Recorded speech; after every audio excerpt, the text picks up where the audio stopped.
வணக்கம் நண்பர்களே.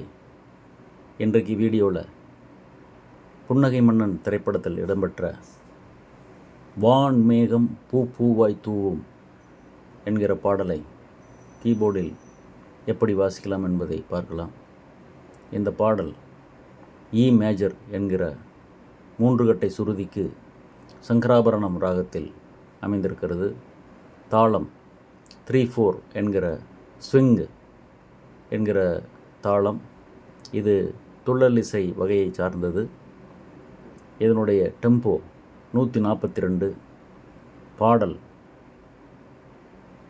தாளத்தில் சமத்தில் ஆரம்பிக்கிறது. பல்லவியும் சரணமும் தாளத்தில் சமத்திலேயே வருகின்றன.